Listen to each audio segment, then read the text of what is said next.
Donald Trump ने अपनी victory speech देते हुए कहा कि अमेरिकी इतिहास की यह सबसे शानदार जीत है और अब हम अपने वादे पूरे करना शुरू करेंगे। उन्होंने कहा कि हम युद्ध बंद कराने के लिए प्रतिबद्ध हैं और हमने ही इस्लामिक स्टेट जैसे आतंकी संगठन को खत्म किया था। अब ट्रंप के राष्ट्रपति बनने से युद्ध पर क्या असर होगा, जानेंगे इस वीडियो में। नमस्कार, मेरा नाम है रिया शर्मा और आप देख रहे हैं टीवी9 डिजिटल। एक्सपर्ट्स के मुताबिक ट्रंप के राष्ट्रपति बनते ही यूक्रेन के लिए बड़ा खतरा सामने आ जाएगा।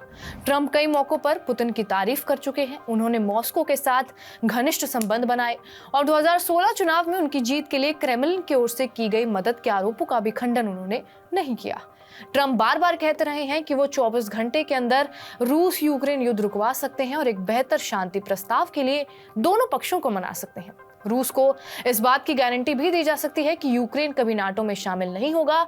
साथ ही जिन क्षेत्रों पर रूसी सेना का कब्जा है उस पर क्रेमलिन का नियंत्रण भी ट्रंप के प्रस्ताव में हो सकता है। एक्सपर्ट्स के मुताबिक ट्रंप इस डील के लिए रूस पर लगाए गए बैन्स को भी हटा सकता है। उन्होंने बाइडेन प्रशासन की ओर से यूक्रेन को मिलने वाली आर्थिक मदद की कई बार आलोचना की है। इसके अलावा यूक्रेन को हथियारों की कितनी सप्लाई देनी है, ये भी अब देखने वाला पहलू होगा। इसके अलावा ट्रंप नाटो से अलग होने के सबसे बड़े समर्थक भी रहे हैं।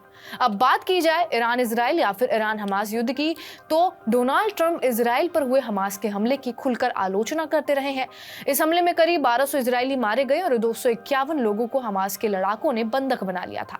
उन्होंने गाजा के लोगों के प्रति बेहद कम सहानुभूति जाहिर की, जबकि इजरायली हमले में 43,000 से ज्यादा लोगों की मौत हो चुकी है।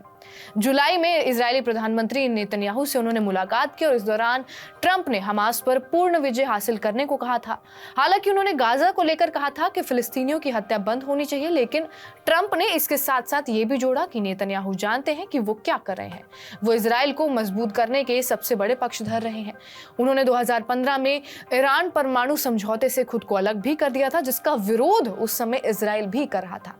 डोनाल्ड ट्रंप वही व्यक्ति हैं जिन्होंने राष्ट्रपति पद पर रहते हुए भी दुनिया भर के विरोध के बावजूद विवादित यरूशलेम क्षेत्र को इजराइल की राजधानी के तौर पर मान्यता दी, जबकि दुनिया के कई देश आज भी तेल अवीव को इजराइल की राजधानी के तौर पर मान्यता देते हैं।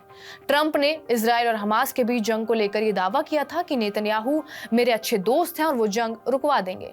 ऐसे में यह भी हो सकता है कि मिडिल ईस्ट में अमेरिकी सेना की तैनाती बढ़े, लेकिन अमेरिका उसी समय यह भी चाहेगा कि जंग में उसका ज्यादा पैसा ना लगे। इसलिए ट्रंप बार बार जंग रुकवाने की बात कर रहे हैं। अब देखना होगा कि आने वाले समय में दोनों युद्ध रुक पाते हैं या फिर नहीं। बहरहाल, आपका इस वीडियो पर क्या कुछ कहना है, हमें कमेंट बॉक्स में जरूर बताएं। बाकी देश और दुनिया की तमाम बड़ी खबरों के लिए बने रहिए हमारे साथ टीवी9 डिजिटल पर।